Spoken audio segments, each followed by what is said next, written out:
Di sana, di atas sebuah batu besar berwarna hitam, pandangan mata saya menatap nanar ke arah sosok jin berwujud seorang laki-laki berambut acak-acakan yang sedang asik meniupkan seruling wesi ireng. Melihat kedatangan kami, Rambe Lantak langsung berhenti meniupkan seruling dan bangkit dari posisi rebahnya di atas batu. Pandangan matanya menatap nanar ke arah saya dan Rido. Berani sekali kalian datang ke sini. Apakah kalian siap mengantarkan nyawa? Tanya Rambe Lantak sambil memutar seruling wesi ireng di tangan kanan dan menyunggingkan senyuman menyeringai. Yang akan meregang nyawa hari ini adalah kau, Rambe Lantak, teriak saya sambil melompat dengan sebuah tendangan kaki kanan yang siap menghancurkan kepala jin jahanam itu. Suara pergelangan kaki saya saat terbentur dengan seruling wesi ireng yang digunakan Rambe Lantak untuk menangkis terdengar jelas. Meski merasakan nyeri di tulang kaki, saya yang masih berada di udara langsung memutar tubuh dan melayangkan tendangan kaki kiri ke arah Rambe Lantak. Tapi sayang, serangan saya yang kedua pun hanya mengenai udara kosong saat laki-laki itu melompat mundur ke belakang. Dengan kaki kanan lurus ke samping dan kaki kiri tertekuk, saya mendarat mulus di atas tanah berkerikil tajam. Tak mau mengulur waktu, saya segera melompat maju ke arah Rambe Lantak. Kali ini, saya memutuskan untuk menyerang dengan ajian Segoro Geni yang membuat kedua telapak tangan ini berwarna semerah bara dan mengeluarkan asap putih. Berkali-kali saya melayangkan pukulan kedua telapak tangan secara bergantian ke arah kepala, dada maupun punggung Rambe Lantak yang terus menghindar dan berkelit memutar tubuhnya. Jin berwujud laki-laki berambut panjang acak-acakan itu sempat melompat naik ke dinding goa untuk menghindari hantaman ajian Segoro Geni di telapak tangan kanan saya, lalu melompat bersalto hendak mendarat di atas tanah berkerikil.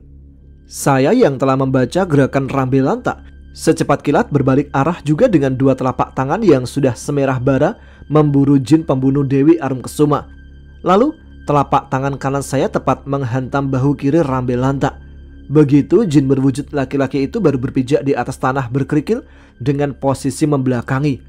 Kontan hantaman ajian Segoro Geni di telapak tangan kanan saya membuat tubuh Rambe Lantak terdorong ke depan dan jatuh berguling-guling. Melihat hal itu, saya sempat tersenyum dingin, kemudian melompat kembali hendak memberikan serangan mematikan untuk yang kedua kalinya. Saya sama sekali tidak mau membuang kesempatan saat Rambe Lantak nampak bangkit terhuyung-huyung dengan tangan kiri yang sudah hampir putus terlepas dari bahu dan mengucurkan darah. Sesaat sebelum serangan saya mengenai tubuhnya, Rambe Lantak langsung meniupkan seruling wesi ireng hanya menggunakan tangan kanan sambil menghindari serangan saya dengan melompat mundur ke belakang. Gerakan saya untuk sejenak berhenti begitu merasakan sedikit rasa sakit di dua telinga. Dinding goa terasa bergetar akibat suara yang keluar dari seruling wesi ireng. Hal ini menandakan serangan suara senjata sakti Rambe Lantak itu mengandung tenaga dalam tinggi. Untungnya, potongan daun jati yang diberikan Nyimas Galuh Pandita sudah melindungi dua gendang telinga dari serangan suara seruling wesi ireng. Jika tidak, maka saat ini saya sudah pasti sedang terkejang di atas tanah, meregang nyawa akibat serangan Rambe Lantak. Rambe Lantak sendiri terlihat terkejut dan menatap nanar ke arah saya yang malah melangkah santai menuju sosoknya. Mungkin jin berwujud laki-laki berambut acak-acakan itu heran melihat saya yang sama sekali tidak terpengaruh serangan suara seruling wesi ireng. Perlahan saya mendengar suara alunan seruling wesi ireng lenyap dan berganti dengan suara tawa terbahak-bahak jin tersebut. Jadi, kau tahu cara menangkal suara serulingku, anak muda? Bagus, ternyata kau memang pantas menjadi lawanku. Aku juga punya kejutan seperti dirimu dengan ajian Segoro Geni yang kau miliki, ucap Rambe Lantak sambil menyelipkan seruling wesi ireng di pinggangnya. Pandangan mata saya menatap menyelidik saat Rambe Lantak menempelkan lengan kirinya yang hampir terputus ke ujung bahu. Lalu telapak tangan kanan jin itu nampak mengusap bagian luka sambil merapalkan suatu mantra.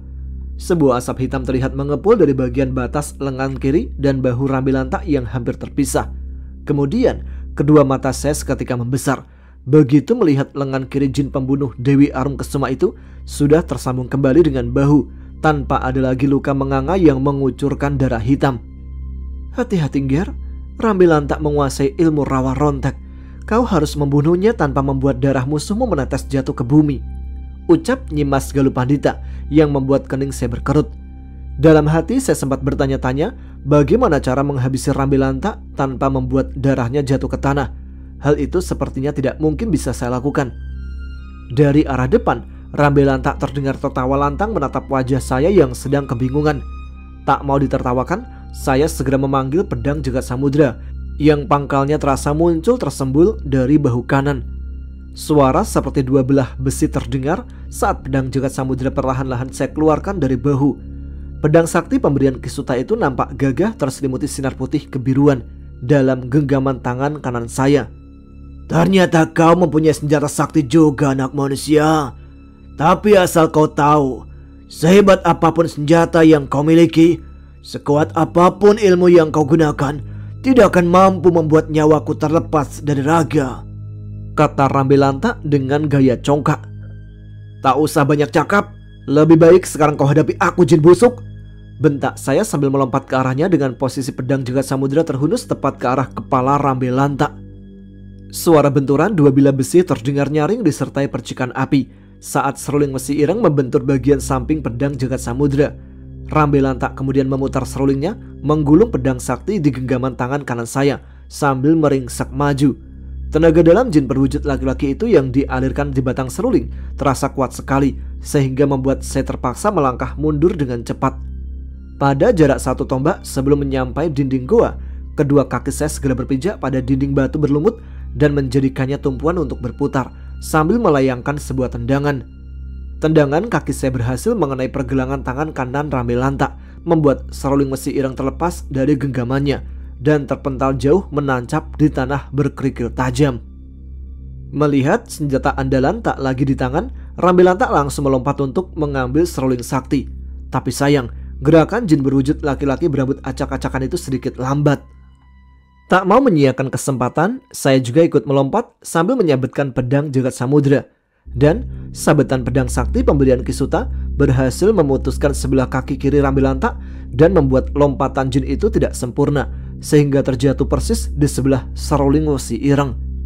Meski dengan posisi tubuh masih rebah di atas tanah karena sempat terjatuh tadi, Rambelanta langsung meraih seruling besi ireng. Kemudian ia sabetkan senjatanya itu ke sebuah batu seukuran kambing dewasa dan membuat batu tersebut terpental ke arah saya. Sambil berteriak keras, saya memutar tubuh sembari melempar pedang jagat samudra tinggi ke arah depan, lalu mengayunkan telapak tangan kanan yang sudah kembali terisi ajian segoro geni tepat ke arah batu besar. Batu hitam seukuran badan kambing dewasa langsung hancur seketika menjadi bongkahan-bongkahan kecil saat terkena ajian segoro geni di telapak tangan kanan saya. Masih dengan telapak tangan kanan semerah bara yang terulur ke depan, pandangan mata saya menatap nanar ke arah Rambelanta. Dari kedua matanya yang membesar, saya tahu jin itu terkejut. Tapi kedatangan saya bersama Nyimas Galupandita ke sini sama sekali bukan untuk pamer kesaktian, melainkan guna membalaskan dendam seorang gadis dari golongan jin yang meregang nyawa karena perbuatannya. Saya langsung mengatur jalan nafas dan kembali ke posisi menangkap pedang jagat samudra yang sempat melayang-layang di udara. Sementara beberapa tombak di depan, Rambelanta nampak berdiri dengan satu kaki kanan. Sebuah senyuman menyeringai kembali disunggingkan Rambelanta sambil melirik ke arah sebelah kaki kiri yang ada 3 tombak di sampingnya. Perlahan, jin laki-laki tersebut memejamkan kedua matanya sesaat, seraya kembali mengucap mantra. Mendadak, sebelah kaki kiri Rambelanta yang berhasil diputuskan oleh pedang jagat samudra melesat cepat menempel di bagian putusannya. Lalu kembali, jin itu mengusap bagian kaki yang terputus. Lagi-lagi, asap hitam mengepul dari jejak usapannya. Dan untuk yang kedua kalinya, saya terbelalak melihat organ Rambelanta yang terputus sudah tersambung kembali seperti sedia kala. Seperti yang aku ucapkan, anak manusia, kau tidak akan bisa membunuhku. Meski kau tebas leherku dari kepala, aku akan tetap hidup. Karena luka apapun yang aku derita akan sembuh dengan kesaktian yang kumiliki, teriak Rambelanta sambil memutar kaki kirinya yang baru tersambung. Lalu disusul suara tawa jin itu yang membahana di seluruh goa. Saya terdiam mengetahui ilmu aneh yang dimiliki Rambelanta. Ingatan saya sempat terbayang saat Bayu Barata menyebut nama ilmu yang sama ketika kami melawan Ratu Kalawanara. Tapi langsung diralat Sekar yang menyebut ilmu Ratu Kalajengking bukanlah rawa rontek, melainkan ilmu belah rogo pemberian Raja Siluman. Teruslah bertarung, Ger. Jika saatnya tiba, aku terpaksa akan turun tangan. Aku tahu kelemahan ilmu rawa rontek. Ucapan Nyimas Galupandita dalam batin membuat saya menoleh ke arah sosoknya yang masih menjelma menjadi Ridho. Jika kau ingin meminta bantuan anak manusia lain yang ada di belakang, silakan saja. Aku akan melenyapkan kalian berdua dengan ilmu tembang kematian andalanku. Ejek Rambelanta seraya menunjuk ke arah Ridho yang malah tersenyum manis sambil memainkan rambutnya. Wah, aku hampir terlupa. Dengan ilmu tembang kematian milikku tempo hari, kekasih jinmu yang cantik dan bertubuh indah itu tewas, bukan? Jadi hari ini merupakan hari keberuntunganmu, anak manusia. Hari ini aku akan membuat kalian berdua kembali berkumpul di neraka. Setelah itu, akan mengambil kitab langit bagian matahari yang ada di telapak tangan kananmu, bocah tengik. Lanjut Rambelanta yang membuat darah saya terasa mendidih. Aku bersumpah akan menebas leherku sendiri jika sampai petang nanti kau masih bisa bernafas, Rambelanta, jawab saya dengan suara bergetar penuh amarah. Sebuah senyuman menyeringai sempat disunggingkan Rambelanta sebelum kedua matanya terpejam, bersamaan dengan seruling besi ireng yang tertempel di bibir. Sayup-sayup terdengar suara seruling yang mendayu-dayu penuh kesedihan dari arah jin itu. Kedua mata saya membesar mendengar alunan nada dari seruling besi ireng yang menjadi pertanda bahwa Rambelanta sudah mulai menggunakan ilmu tembang kematian andalannya. Di arah depan, tatapan nanar saya memandang tubuh Rambelanta yang nampak mulai melayang sambil terus meniupkan seruling besi ireng. Perlahan, sedikit demi sedikit, rambutnya yang hitam dan panjang acak-acakan berubah memutih seiring kedua matanya yang nampak terbuka. Saya tertegun melihat kedua bola mata Rambelanta pun telah berubah putih semuanya. Disusul melesatnya 3 buah sinar kuning dari ujung bawah seruling sakti miliknya. Ketiga sinar kuning yang melesat cepat ke arah saya itu terdengar membawa alunan nada sedih akan sebuah kematian. Sobat, bantu aku dengan kekuatanmu, bisik saya ke arah pedang jagat samudra, lalu mencium bagian tengah pedang sakti itu yang terasa bergetar seperti mengiyakan permintaan saya barusan. Sesaat saya tertegun melihat sinar biru yang sempat membalut sinar putih pedang jagat samudra perlahan berganti warna menjadi kuning, bersamaan dengan terasa semakin meningkatnya hawa sakti pedang jagat tersebut. Saya sempat berpikir, apakah sinar kuning yang menyelimuti sinar putih di pedang itu merupakan hawa sakti kitab langit bagian matahari yang ikut terserap? Entahlah, saya hanya bisa berharap demikian. Dengan bibir melisankan kalimat basmalah, saya melompat sambil menyabetkan 3 kali pedang jagat samudra ke atas. 3 sinar putih berselimut sinar kuning tercipta dari sabetan pedang jagat samudra dan melesat cepat ke arah 3 sinar kuning dari seruling besi ireng. Sebuah ledakan dahsyat terjadi dalam goa dan membuat tempat kami berpijak itu terguncang hebat laksana terkena gempa. Saat 3 kesaktian mengandung tenaga luar biasa berbenturan di atas dan membuat suasana dalam goa terang benderang oleh bunga api ledakan meski untuk sesaat. Saya sempat terseret 2 tombak ke belakang saat tersapu gelombang ledakan. Beruntung saya masih sempat menancapkan ujung pedang jagat samudra ke dalam tanah berkerikil tajam agar tidak lebih jauh tersapu gelombang ledakan tadi. Suasana dalam gua nampak cukup gelap ketika bunga api ledakan hilang. Semua obor pun telah padam karena tersapu gelombang ledakan. Gelapnya suasana ini disebabkan pula oleh kepulan asap hitam nan tebal yang timbul dari ledakan hebat barusan. Masih dengan setengah berlutut dan bertumpu pada pedang jagat samudra yang tertancap dalam tanah, saya berusaha menggunakan ajian tembus pandang dan menatap ke depan. Samar-samar, saya bisa melihat sosok Rambelanta sedang bersandar di dinding goa dengan sebuah luka menganga di dadanya. Pandangan saya juga sempat melihat seruling besi ireng yang merupakan senjata andalan Rambelanta tergeletak di atas tanah dalam keadaan sudah terpatah 2. 3 obor yang berada dalam goa mendadak menyala lagi dengan sendirinya dan membuat suasana kembali temaram seperti sedia kala. Perlahan saya bangkit dan mencabut pedang jagat samudra sambil terus menatap nanar ke arah Rambelanta yang juga mulai mencoba bangkit. Darah hitam terus mengucur dari luka menganga yang ada di dada Rambelanta. Sesekali wajah jin itu yang meringis menahan sakit nampak menoleh sendu ke arah seruling besi ireng miliknya di atas tanah.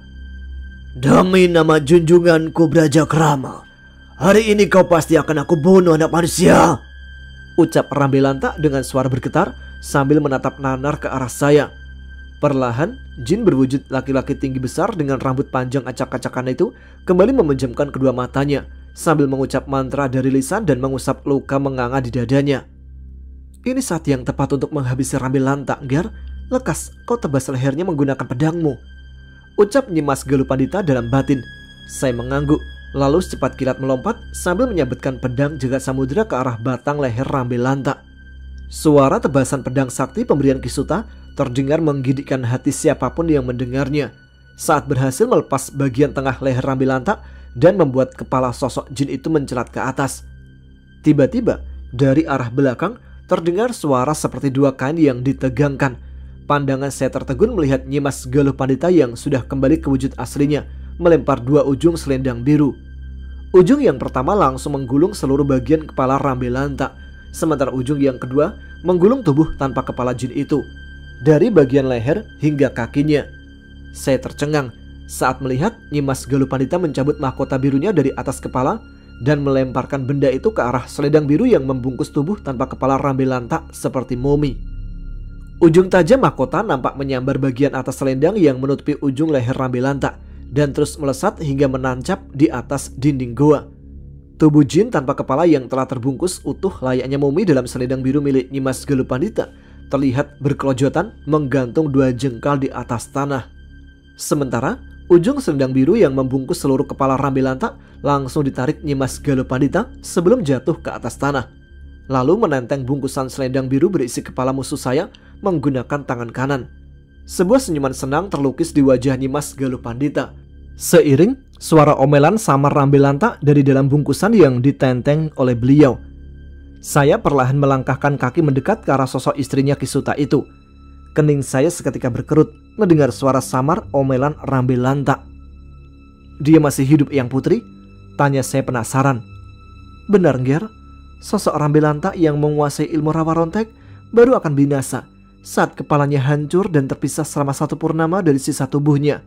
Tapi selama darahnya menyentuh tanah meski hanya setetes, maka ia akan hidup kembali dengan sendirinya. Kau tunggulah di sini sesaat. Aku akan menempatkan bagian kepala Rambelanta di suatu tempat jauh dari jangkauan jin lain, terutama Brajakrama." Mendengar penuturan Nyimas Galuh Pandita, saya tertegun. Dalam hati, saya terusik saat ingat akan sumpah yang saya ucapkan sebelum menawan Rambelanta. "Tunggu, Yang Putri. Maafkan aku. Tapi kau dengar sendiri sumpahku tadi kan, yang akan menebas leherku sendiri jika tidak berhasil membunuh Rambelanta. Apa yang harus aku lakukan untuk menebus sumpah itu?" tanya saya memberanikan diri menghentikan kehendak putrinya Raja Jin tersebut. Sejenak Nyimas Galuh Pandita nampak termenung memikirkan sesuatu. Saya berharap beliau menimbang-nimbang untuk memberikan saya solusi atas sumpah yang saya ucapkan beberapa waktu lalu. "Aku ingatkan kepadamu, Cah Gendeng, jangan sembarangan mengucap sumpah, terutama untuk suatu hal yang kau belum yakin akan sanggup melakukannya hingga bisa menebus sumpahmu itu," bentak Nyimas Galuh Pandita sambil melotot. Saya hanya bisa terdiam seraya memutar-mutar pedang jagat samudra yang ujungnya sudah berada di atas tanah, mendengar omelan sosok cantik berusia hampir 1000 tahun. "Baiklah, kali ini aku turuti permintaanmu, sekaligus untuk menggugurkan sumpah yang kau ucapkan tadi," kata Nyimas Galuh Pandita yang membuat kedua mata saya seketika berbinar. Perlahan, sosok istrinya Kisuta tersebut mengarahkan tangannya ke arah sebuah batu pipi besar seukuran meja belajar di kamar saya. Seiring tangan Nyimas Galuh Pandita yang mengayun ke hadapan kami, batu pipih berwarna hitam tadi juga tiba-tiba bergeser cepat dan berganti tempat di tengah-tengah saya dan beliau. Perlahan, Nyimas Galuh Pandita meletakkan buntelan selendang biru miliknya di atas batu pipih. Kemudian dengan telaten, beliau membuka gulungan demi gulungan selendang biru yang membungkus kepala Rambelanta hingga kepala utuh jin itu terlihat. Saya sempat bergidik ngeri menatap wajah Rambelanta yang melotot menatap ke arah saya dan Nyimas Galuh Pandita secara bergantian. Ujung lehernya yang masih dibasahi darah hitam nampak terserap secara aneh oleh selendang biru milik Nyimas Galuh Pandita. "Setan nalas, aku pasti akan membalaskan dendamku kepadamu, bocah dahanam," bentak Rambelanta sambil menatap nanar ke arah saya. "Lekas, gunakan ajian segoro geni milik Mungger, hancurkan kepala jin cerewet itu beserta isinya. Aku mulai muak mendengar sumpah serapah dari mulut Rambelanta," ucap Nyimas Galuh Pandita yang membuat kedua mata Rambelanta sendiri terbelalak. Perlahan, Kedua mata saya terpejam mencoba mengingat wajah Dewi Arumkesuma. Saat ia tersenyum, saat garis itu merajuk, hingga saat terakhir ia menghembuskan nafas dengan tersenyum bahagia mendengar kalimat saya mencintainya. Sedikit demi sedikit saya melepas pedang jagat samudra dan kedua telapak tangan saya mulai naik ke atas, kemudian berhenti tepat di ubun-ubun kepala Rambelanta. Kedua mata saya kembali terbuka dan menatap nanar penuh dendam ke wajah Rambelanta yang terdengar acap kali menyumpah serapah. Seluruh tenaga dalam mulai saya pusatkan ke kedua telapak tangan di atas kepala Rambelanta. Perlahan-lahan warna telapak tangan saya sudah berubah menjadi semerah warna bara yang menyala. Sedikit demi sedikit saya menggeser dua telapak tangan yang tadinya berada di atas ubun-ubun Rambelanta hingga turun ke bagian dua telinganya. Pandangan mata saya sama sekali tidak berkedip saat asap hitam mulai terlihat mengepul dari samping kiri dan kanan kepala Rambelanta. Bersamaan dengan suara jeritan kesakitan jin itu yang menyayat hati. Seluruh tubuh saya bergetar hebat, terutama di bagian tangan yang masih menempel di samping kiri dan kanan kepala jin pembunuh Dewi Arumkesuma.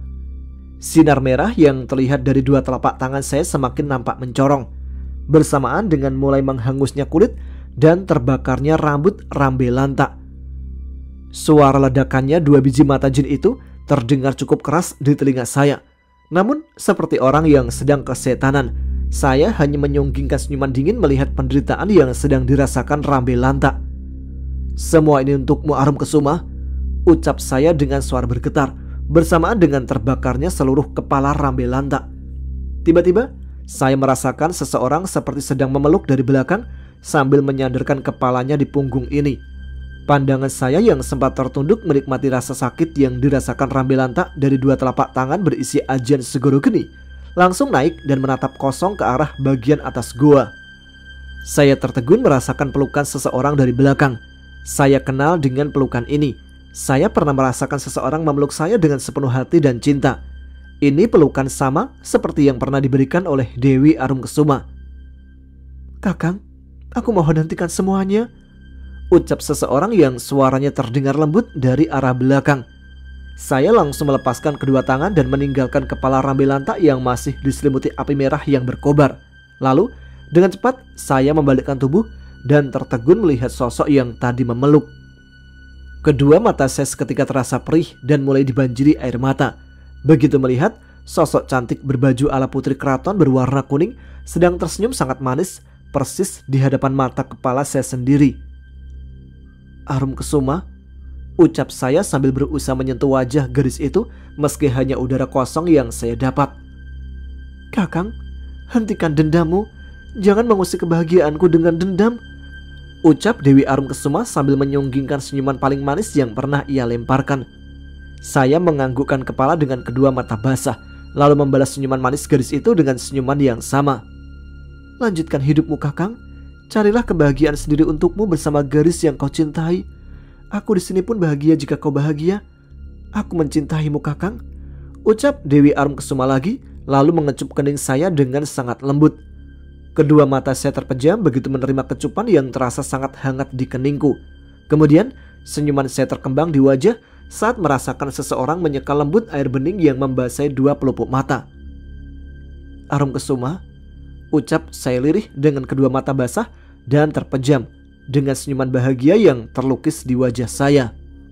"Ger, tunggulah sejenak di sini. Seperti ucapanku tadi, aku akan membawa kepala Rambelanta yang sudah kau hancurkan ini jauh dari jangkauan semua jin sesat," ucap Nyimas Galuh Pandita yang saya balas dengan anggukan kepala. Selepas kepergian istrinya Kisuta itu, saya melangkahkan kedua belah kaki menuju tubuh Rambelanta yang terbungkus selendang biru dengan posisi menggantung dua jengkal di atas tanah berkerikil tajam. Tubuh jin yang mempunyai ilmu rawa rontek tersebut nampak sudah tidak lagi bergerak-gerak di dalam balutan selendang biru, layaknya seonggok mumi tanpa kepala. Dalam hati, rasa bahagia terpancar setelah berhasil menuntaskan dendam pada Rambelanta atas kematian Dewi Arumkesuma. Pandangan mata saya menatap ke arah kedua telapak tangan yang masih menyisakan sinar semerah warna bara api yang menyala. Dengan ajian segoro geni pemberian Kanjeng Ratu penguasa kerajaan Laut Utara, akhirnya sosok buronan saya berhasil dilenyapkan. "Bre!" Tiba-tiba suara Rido terdengar memanggil dari arah belakang. Saya langsung menoleh ke arah sumber suara dan tersenyum manakala melihat Rido dan Bimo sedang berjalan cepat menuju ke arah saya. Di belakang mereka terlihat Sekar, Naga Saksana, dan Rampak Tantra yang sama-sama menatap nanar ke tubuh menggantung Rambilanta yang terbalut selendang biru. Lu seneng banget bikin kepala kita puyeng, bre. Sekar udah nyariin lu kemana-mana, taunya malah main di kali. Kampret ente, gerutu Rido sambil mendorong bahu kanan. Saya sendiri sempat tertegun mendengar ucapan Rido yang menyebutkan nama Sekar. Itu berarti kekuatan lu udah balik, bre? Tanya saya penasaran, lalu melempar pandangan ke arah Bimo yang mengangguk pelan. Alhamdulillah, udah dari semalam, bre. Pas selesai keluarga gua resmi ngelamar suluh, gua bisa langsung lihat Nyi Lingga dan Naga Saksana. Makanya gua nyuruh kalian datang ke rumah suluh tadi siang. Lu nya malah kabur. Kang Mas, jasad siapakah yang tergantung di sana? Tanya Sekar menyela pembicaraan Rido karena sepertinya sudah tidak sabar ingin tahu tentang sosok tubuh misterius yang terbalut selendang biru. Semua pandangan mata langsung tertuju ke arah yang dimaksud Sekar. Saya pun tersenyum, lalu melempar tatapan ke arah pedang jagat samudra yang masih tegak berdiri di atas tanah berkerikil tajam.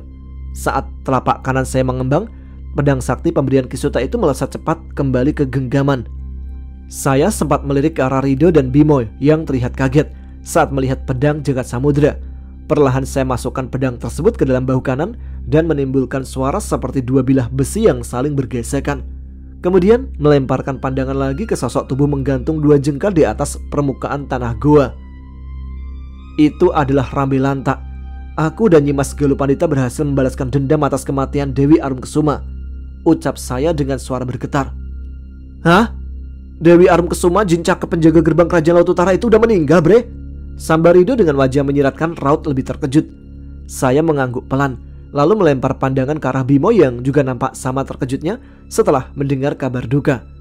Perlahan lisan saya mulai menceritakan awal kemunculan Nyimas Galupandita yang sempat terlupa untuk saya ceritakan pada Bimo saat menginap di rumahnya sewaktu telapak tangan saya terluka akibat terkena trisula perak Dewi Arumkesuma. Lalu berlanjut menuturkan kejadian yang mengakibatkan sosok Dewi Arumkesuma meregang nyawa di tangan Rambilanta. Kemudian tak lupa saya juga melisankan kemunculan pedang jagat samudra kembali, hingga akhirnya dengan bantuan Nyimas Galupandita saya berhasil mengalahkan jin golongan hitam yang memiliki ilmu rawa rontek bernama Rambilanta. Gila, yang lu alamin udah banyak banget, bre. Gua pikir selama kekuatan gua hilang gak ada kejadian apa-apa. Ternyata ada sahabat gaib kita yang meninggal. Gua turut berduka, bre, kata Rido sambil mengusap bahu saya. Lalu kemana perginya Nyimas Galupandita sekarang, Kang Mas? Tanya Sekar sambil menatap ke sekeliling gua. Tadi aku berhasil menebas kepala Rambilanta dengan pedang jagat samudra berkat bantuan Nyimas Galupandita. Saat ini beliau sedang menempatkan bagian kepala Rambilanta ke sebuah tempat yang jauh dari jangkauan jin golongan hitam Sekar. Aku diperintahkan beliau untuk menunggunya kembali, jawab saya yang disambut dengan anggukan kepala jin penjaga saya itu. Mam, ngomong-ngomong, kenapa banyak orang di atas pada bilang ada anak muda bunuh diri ya? Terus kenapa baju lu basah? Apa jangan-jangan lu nyebur ke sungai buat masuk ke gua ini? Tanya Bimo yang membuat kening saya berkerut, sekaligus menatap pakaian yang ia dan Rido kenakan memang terlihat masih kering. Ya elah, ternyata masuk ke gua ini gak harus nyebur ke dalam sungai ya? Nah terus, kenapa Nyimas Galupandita gak bawa gua aja pakai kekuatannya? Asli, gua dikerjain ini mah, kata saya dalam hati. Masih saya termenung menyadari bahwa telah berhasil dikerjai oleh Nyimas Galupandita. Tiba-tiba sosok itu muncul kembali dalam gua. Rido sempat menginjak sepatu saya yang masih terasa basah sambil menaikkan alis melirik ke arah saya, lalu melempar pandangan lagi ke arah Nyimas Galupandita. Jika sudah melihat tingkah Rido seperti itu, saya tahu di otaknya yang ngeres pasti sedang membayangkan hal yang bukan-bukan saat melihat penampilan cantik Nyimas Galupandita. Lu gak tahu aja, bre, nenek moyang gua itu, celetuk saya dalam hati. Ternyata sudah banyak sekali tamu yang datang. Sekar Kencana menantuku, aku meminta maaf karena telah membawa pemuda yang kau jaga tanpa seizinmu. Kuharap kau bisa mengerti alasannya, ucap Nyimas Galupandita yang rambutnya nampak tergerai indah tanpa mahkota biru di atas kepala. Sekar sendiri membalas permintaan maaf ibundanya Jagatirta itu dengan anggukan kepala dan senyuman merekah.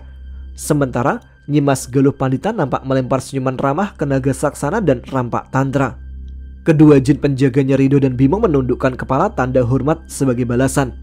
Aku sudah membawa bagian kepala Rambilanta ke suatu tempat. Setelah ini, aku akan membawa juga sisa tubuh bagian bawah jin itu ke tempat lain.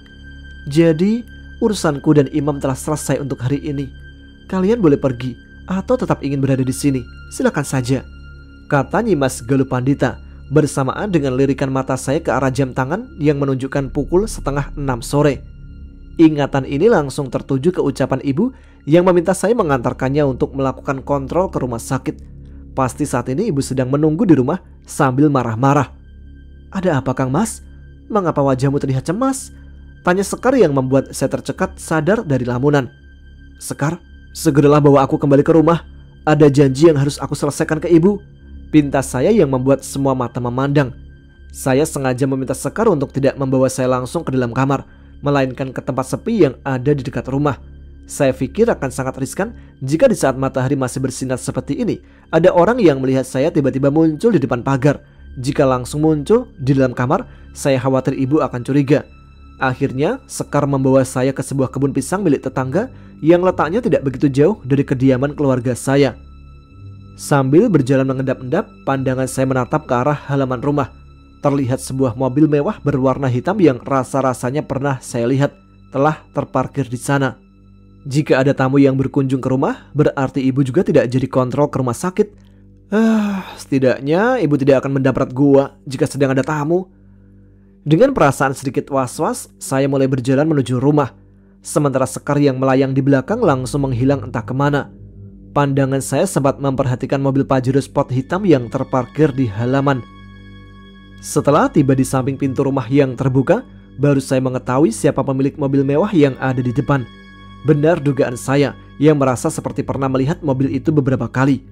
Ternyata kendaraan hitam tersebut milik Pak Sugi, mantan kepala kantor tempat saya bekerja sebagai staf honorer di instansi yang beliau pimpin. Dan sosoknya pun terlihat sudah mengobrol di ruang tengah bersama ibu tanpa ditemani Ayu, anak gadisnya. Mau ngapain Pak Sugi ke rumah ya? Tanya saya dalam hati lalu mengucap salam. Waalaikumsalam.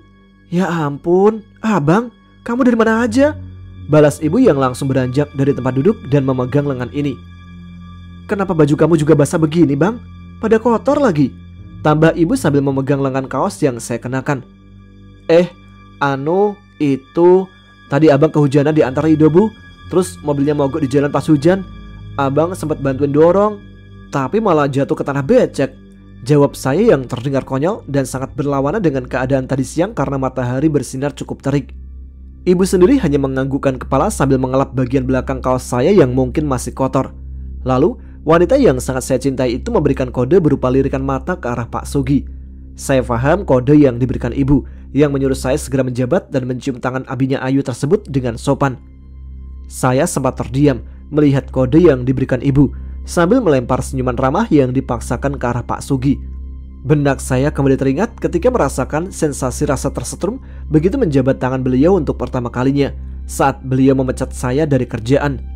Sebenarnya, sensasi seperti tersengat aliran listrik dari tangan Pak Sugi tidak membuat tangan saya sakit, tapi bikin gua kaget aja sih. Ente coba bayangin, rasanya kayak kesetrum tegang listrik yang cukup membuat kita melompat karena syok. Tapi begitu melempar pandangan lagi ke arah ibu yang kali ini sudah menatap melotot, terpaksa saya harus menekan rasa enggan menjabat tangan abinya Ayu. Perlahan saya merunduk hendak menjabat dan mencium tangan Pak Sugi bersamaan dengan tangan kanan beliau yang mulai naik. Namun tiba-tiba sebuah keanehan terjadi. Kali ini Pak Sugi yang terlihat kaget dan melepas tangannya dari jabatan tangan saya dengan cepat. Sementara saya sendiri tidak merasakan apapun, termasuk sensasi seperti terkena aliran listrik yang seharusnya saya rasakan dari tangan kanan laki-laki tambun tersebut seperti dulu. Kedua mata abinya Ayu itu tampak membesar dengan kening berkerut menatap aneh wajah saya. Di lain pihak, saya sempat menggunakan ajian tembus pandang untuk melirik ke arah lengan kanan Pak Sugi, di mana dulu saya pernah melihat sebuah benda gaib seperti kujang kecil tertanam. Kedua mata saya membesar saat mengetahui bahwa benda gaib seperti kujang berukuran setengah jengkal yang ada di lengan kanan Pak Sugi telah patah menjadi dua bagian. Mendadak, Pak Sugi menutupi lengan kanannya dengan cepat, sekaligus membuat saya tersadar dari ketertegunan dan melemparkan pandangan ke arah ibu. Bu, abang mandi dulu ya, gak enak badannya nih pada gatal. Pintas saya pada ibu yang dibalasnya dengan anggukan kepala. Lalu sekali lagi beliau melirikkan mata ke arah Pak Sugi, memberikan kode agar saya juga berpamitan dengan laki-laki bekas atasan saya itu. "Maaf Pak, saya tinggal dulu sebentar ke dalam ya. Saya mau mandi Pak," ucap saya dengan nada dan gaya seramah mungkin. "Iya Mam, silakan. Saya juga masih ada obrolan serius sama ibu kamu," jawab Pak Sugi diiringi senyuman getir dari wajahnya. Dengan hati dipenuhi tanda tanya akan maksud kedatangan Pak Sugi, saya melangkahkan kaki menuju kamar. Di sana Sekar terlihat sedang berbicara serius dengan Bayu Barata. Mungkin kedua jin penjaga saya itu membicarakan soal Rambe Lanta. Tak mau mengganggu keakraban sosok Sekar dan Bayu Barata, saya segera melepaskan kaos dan celana karena boxer juga basah dan terasa mulai gatal. Mau tidak mau, saya lepaskan juga celana dalaman saya itu setelah menutup aurat dalam balutan handuk. Sedikit berjalan lebih cepat dan hanya menggunakan handuk untuk menutupi aurat, saya bergegas menuju kamar mandi yang pintunya terbuka sedikit.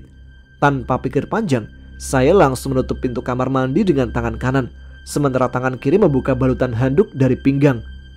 Tiba-tiba, suara seorang gadis menjerit tertahan dari arah belakang terdengar dan membuat saya seketika melompat membalikkan badan. Kedua mata saya terbelalak begitu melihat Ayu sudah berdiri di hadapan sambil menutup wajahnya dengan kedua telapak tangan. "Anjir!" maki saya yang terkejut setengah mati begitu menyadari kondisi dalam keadaan telanjang bulat. Saking paniknya, handuk di tangan kiri malah saya lempar tak sengaja dan nyemplung di kolam berisi air. Secepat kilat, saya menutup senjata super sakti menggunakan dua telapak tangan, lalu langsung membalikkan tubuh menghadap pintu. Tapi tak lama kemudian, saya menepok jidat sendiri saat menyadari bokong saya tidak tertutup apapun. Dengan cepat kedua tangan saya berpindah menutup aurat bagian belakang dan terpaksa membiarkan senjata super sakti tak tertutup. Toh di depan saya hanya ada pintu. Beberapa kali saya kalang kabut sambil memaki keadaan yang membuat saya serba salah. Tapi dasar nasib sedang apes. Tiba-tiba pintu kamar mandi yang untungnya sudah saya kunci saat menutup tadi diketuk seseorang dari luar. "Ayu, kamu kenapa? Tadi ibu dengar kamu jerit di dalam," tanya ibu yang terdengar dari luar sambil terus mengetuk pintu. Sontak kedua mata saya kembali terbelalak mendengar suara ibu dari luar kamar mandi. "Mampus, gua sama Ayu bisa langsung dinikahin kalau kayak gini keadaannya," ucap saya dengan panik sambil menggigit bibir sendiri. Karena tak mau ditangkap Kimpoy, perlahan saya membalikkan tubuh lagi hingga menghadap Ayu dengan kedua tangan yang tadi menutupi bokong sudah berganti menutupi aurat depan. Selangkah demi selangkah yang berjinjit, saya mendekati gadis yang masih menutupi wajahnya itu menggunakan dua telapak tangan.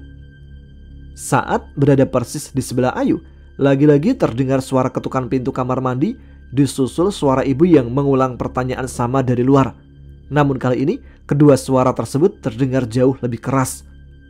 "Yuk, ayo, buka mata lu cepat," ucap saya dengan suara panik meski berbisik ke telinga Ayu. "Kamu apa-apaan sih? Main masuk kamar mandi terus tanpa busana di depan aku? Mau niat kurang ajar ya?"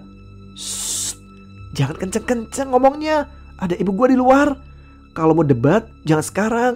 Mendingan lo buka mata aja dulu. Buruan," pintas saya ke Ayu yang masih menutupi wajahnya dengan kedua telapak tangannya. "Gak mau, aku takut." "Ya elah, udah aku tutupin kok. Emang lu mau kita berdua disangka lagi Kimpoy di kamar mandi?" kata saya setengah bergerutu karena panik mendengar suara ibu memanggil Ayu lagi dari luar pintu kamar mandi. Perlahan Ayu menggeserkan kedua telapak tangannya dari pelupuk mata. Kemudian ia lebarkan dua telapak tangan itu ke samping pipi kirinya.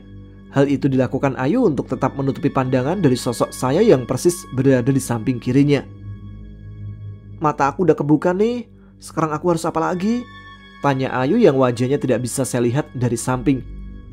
"Dengar yuk, lo nggak mau kita disangka berbuat yang enggak kan di sini?" tanya saya yang dibalas anggukan kepala gadis itu. "Sekarang gua mau ngumpet di belakang tembok WC. Terus lu buka pintu, tapi jangan lebar-lebar. Terserah lu deh mau bilang apa ke ibu gua. Yang penting dia jangan sampai tahu kalau gua ada di dalam sini. Bisa gawat kalau ibu sampai tahu yuk. Apalagi ada Abi di luar." Ayu menganggukkan kepalanya lagi setelah mendengar dan mengerti akan kalimat yang saya tuturkan barusan. "Ya udah, kamu ngumpet dulu sana," pinta Ayu yang langsung saya balas dengan mengucap oke. Dengan cepat, saya bersembunyi di balik dinding pembatas antara kolam dan WC. Posisi badan saya merunduk sedikit merapat ke dinding. Dari arah depan, Langkah Ayu yang mulai berjalan menuju pintu terdengar. Lalu disusul suara kunci pintu kamar mandi yang ia buka dari dalam. "Kamu kenapa dalam kamar mandi jerit-jerit, Yu?" Saya menyimak pertanyaan ibu dengan hati was-was sambil menunggu jawaban apa yang akan diberikan Ayu. Aku tadi lihat kecoak pas habis cuci muka, Bu. Aku emang takut kecoak," jawab Ayu yang suaranya terdengar sedikit gugup di telinga saya. "Oh, ibu kira kamu jerit karena dijailin Imam. Tadi dia bilang mau ke kamar mandi juga soalnya," sahut ibu yang membuat kedua mata saya membesar. "Memangnya Imam udah pulang, Bu?" Mendengar pertanyaan Ayu, saya cuma bisa menepok jidat sendiri. Kenapa gadis itu malah memperpanjang perbincangan coba? Bukan langsung keluar dari kamar mandi dan menutup pintunya. Sejenak telinga saya menangkap suara obrolan antara Ayu dan ibu yang terdengar mulai samar. Ini berarti gadis itu sudah keluar dari kamar mandi dan berjalan menjauh bersama ibu.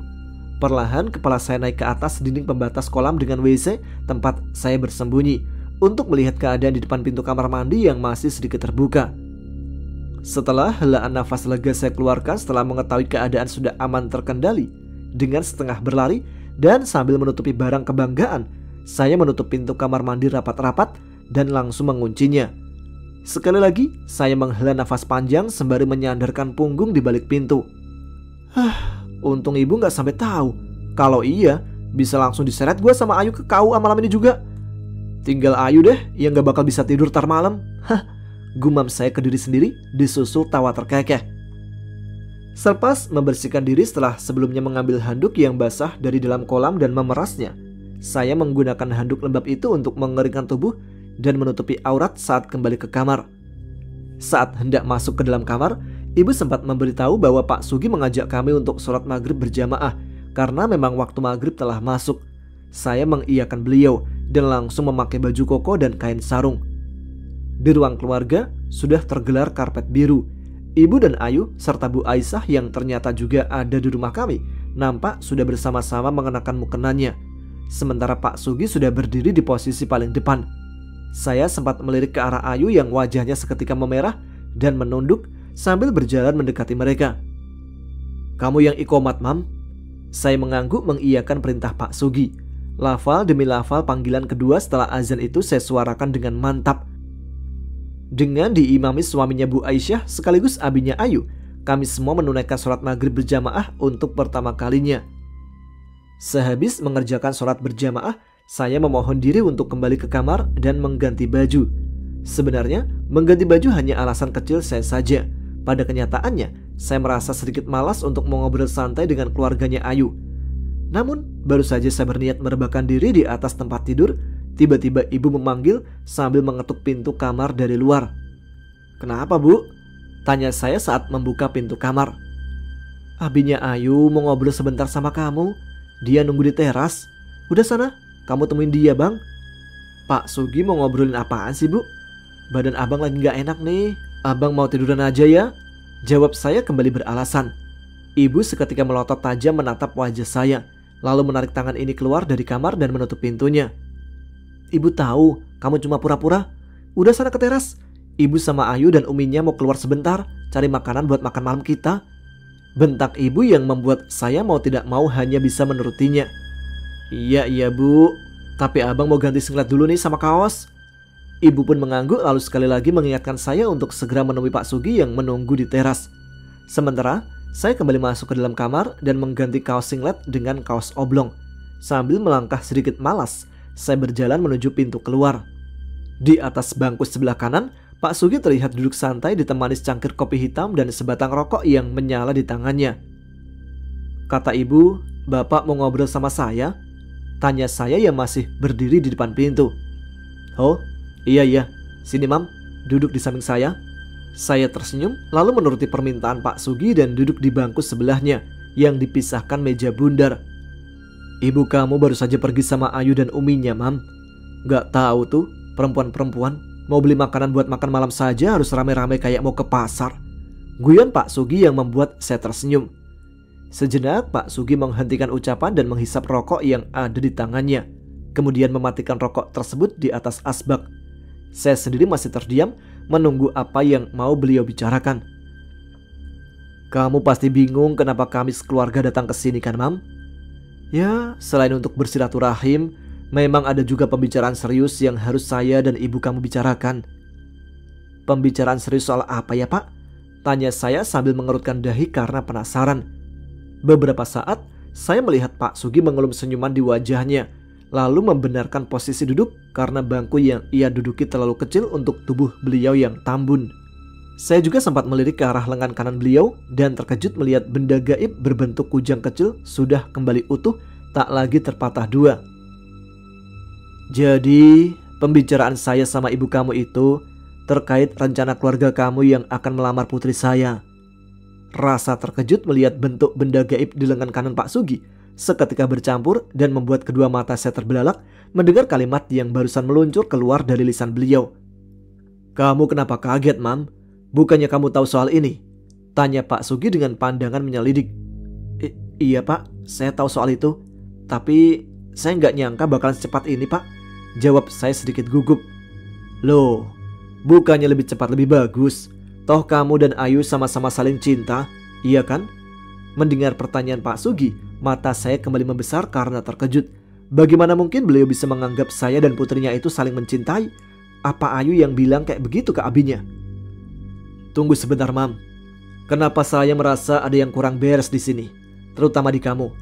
Dari awal saya datang sampai saya sebutkan soal rencana lamaran, kamu seperti orang kaget. Sekarang, saya mau kamu bicara jujur. Apa kamu mencintai anak saya, Ayu? Apa kamu memang berniat serius dengannya?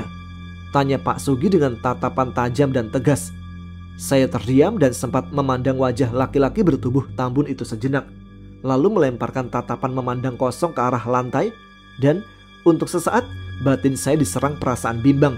Bingung harus memilih bicara jujur akan perasaan saya ke Ayu atau terus menuruti kemauan ibu yang kondisi kesehatannya belum stabil benar. Akhirnya, satu keputusan saya ambil meski terasa seperti menelan empedu. Sebuah senyuman getir tersungging di wajah saya yang masih terus menatap kosong ke arah lantai. Saya mencintai Ayu, Pak. Saya benar-benar ingin menikahi putri Bapak. Ucap saya seraya melempar pandangan ke Pak Sugi. Sebuah senyuman manis yang sangat saya paksakan akhirnya bisa terlukis di wajah, meredam tatapan tajam Pak Sugi yang awalnya terlihat kurang begitu percaya akan kalimat yang saya lisankan barusan. Baguslah, Mam. Saya tadi sempat berpikir yang tidak-tidak melihat reaksi kaget kamu, ucap Pak Sugi sambil mengeluarkan sebatang rokok. Maafin saya udah bikin Bapak kaget dan mikir yang tidak-tidak, jawab saya dengan melemparkan pandangan lagi ke arah halaman rumah di mana mobil mewah milik Pak Sugi sudah masuk melewati pagar. Sudah, lupakan saja, Mam. Mendengar ucapan kamu yang mencintai putri saya dengan mantap, saya merasa senang. Sekaligus saya merasa tidak menyesal menuruti permintaan Ayu untuk membantu kamu lulus tes CPNS kemarin. Spontan, kepala saya menoleh ke arah Pak Sugi yang sedang membakar rokoknya begitu beliau selesai berbicara. Ucapan Pak Sugi tentang bantuannya untuk meluluskan saya di tes CPNS beberapa waktu lalu sontak membuat kedua mata saya terbelalak karena terkejut. Maksud Bapak, saya lulus tes CPNS kemarin karena bantuan dari Bapak? Tanya saya untuk mempertegas meski berharap dalam hati bahwa ucapan beliau tadi hanya candaan belaka. Loh, memangnya Ayu belum cerita sama kamu, Mam? Jawab Pak Sugi dengan raut muka bingung sambil memilih rokok kretek yang mungkin terlalu padat. Saya menggelengkan kepala sebagai jawaban tidak atau belum dari pertanyaan Pak Sugi barusan. Saya cuma kirim pesan ke teman yang kebetulan merekap hasil tes CPNS kemarin. Saya bilang kamu dan Ayu harus lulus, itu saja. Selebihnya sebaiknya kamu saja yang tanyakan langsung ke anak saya, Mam. Tapi nanti sajalah, selesainya kita makan malam ya. Perut saya sudah keroncongan soalnya, jawab Pak Sugi sambil melempar senyuman ke arah 3 orang wanita yang baru turun dari mobilnya. Saya sendiri tertegun sambil mengepalkan tangan kanan di atas bangku. Dalam hati, emosi saya terpancing setelah mendengar pengakuan dari abinya Ayu. Tak perlu saya menanyakan lagi hal yang sudah jelas ini pada gadis itu. Benak saya terus terbayang akan kalimat yang diucapkan oleh Pak Sugi di teras tadi. Tentang lulusnya saya menjadi seorang CPNS adalah karena bantuannya.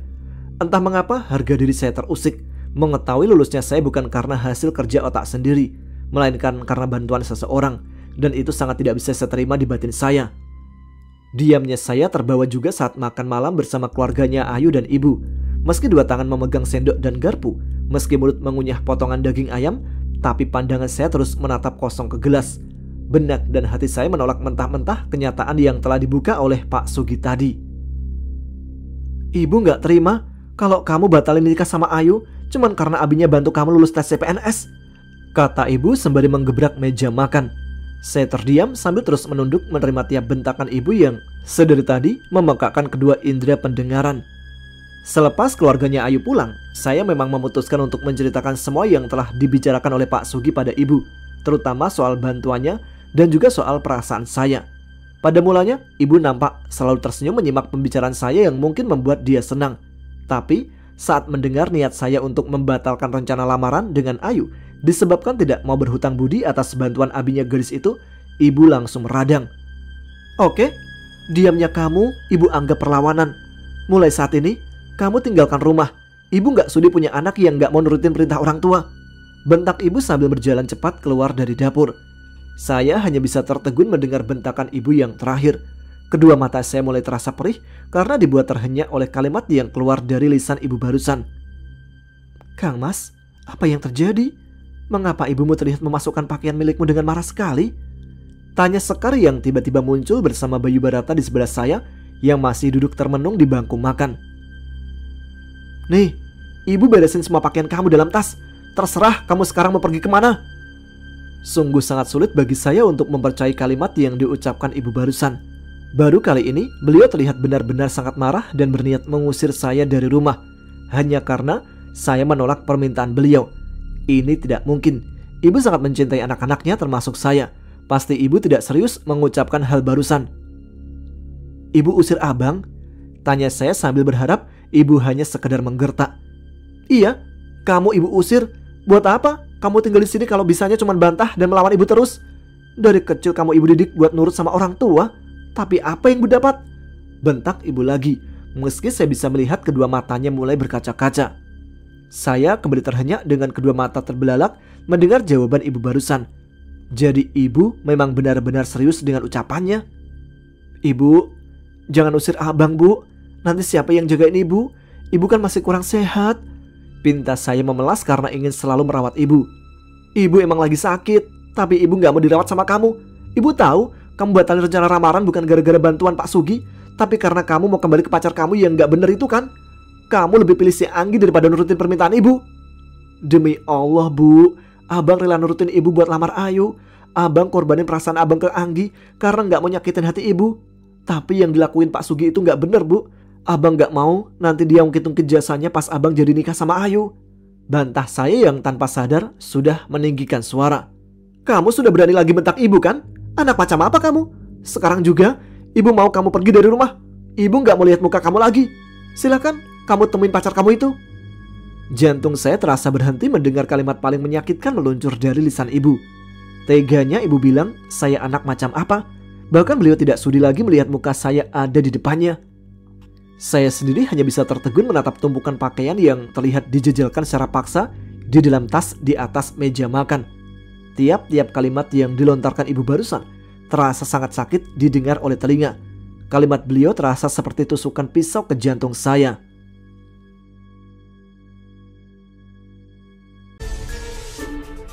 Baiklah, sampai di sini dulu cerita dari Imam Al-Fatah dan ketiga saudaranya. Kita lanjutkan pada episode selanjutnya. Nyalakan notifikasinya biar tidak ketinggalan. Terima kasih pada teman-teman yang telah menyimak setiap episode Ada Apa Gerangan. Silahkan subscribe bagi yang belum, tuliskan komen, tunjukkan eksistensi kalian. Saya Tama pamit, tetap semangat, jaga kesehatan. Wassalamualaikum warahmatullahi wabarakatuh.